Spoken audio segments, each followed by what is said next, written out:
Alright, this is August Allen, and this is my 47 that has the new John Deere Frontier RC 2060. That little tractor is perfectly matched for this thing. If you can get your back wheels by, and mine are inside quite a bit. You need that 60 inches so you can get in to where you want to mow. Now, something I want you guys to take a look at. This is how the safeties work on this thing.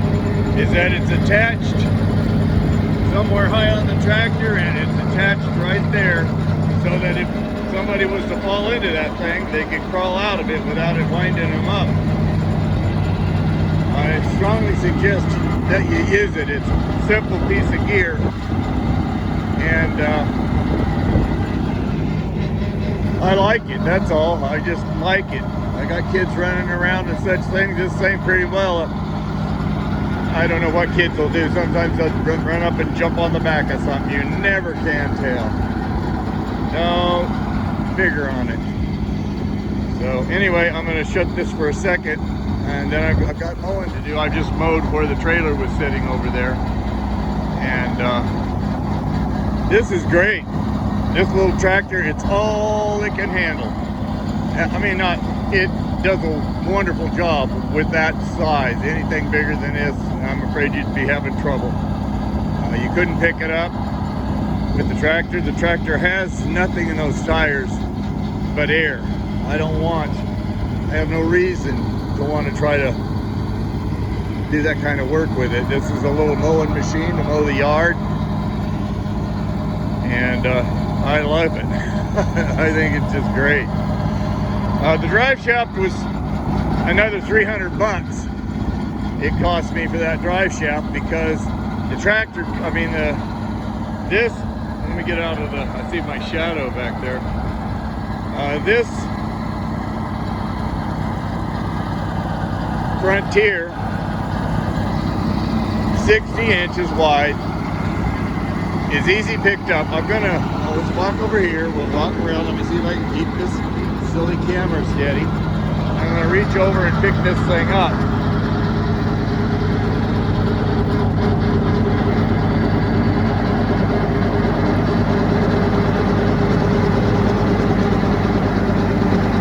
Now what I want you to notice here is that drive shaft just barely clears, and it's noisy because it's shaking back and forth because of U-joint motion. So it makes more noise that way. But the thing that I'm trying to point out here is if I was to put one of those extensions on this instead of going and having the drive shaft with its own, what do they call this thing? I know what it is. I'm going to shut the tractor off.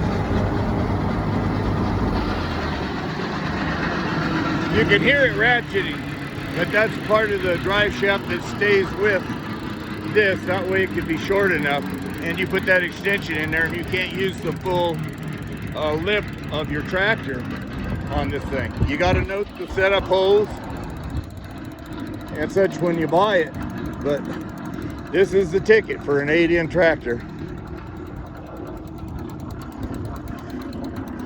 It's got full range of its lift, and all kinds of safeties built into this John Deere thing. It doesn't say John Deere. I'm going to maybe put a sticker. That's where you're going to get this, is at the John Deere dealers around the country. But you can see the yard, what I've done with it. I cut a little wide there, but it just shoves it out of the way and keeps going. The blade never hit any of that sand stuff. There's no way. It doesn't hit things like my crummy little lawnmower does. So anyway, we're beautifying the place is what's happening here. But I love these little 8-inch tractors. They're so simple, and I need to do work on the 48 lift because I got to get that snow scraper on the 48. But anyway, let me get back to work. This might be the finish of the video, so I really like doing them, and I know some of you out there are listening, and I'm trying to tell you, trying to tell everybody the straight, right down the line like it is. And Man, that is a nice match. Look at that tractor hold that thing up in the air.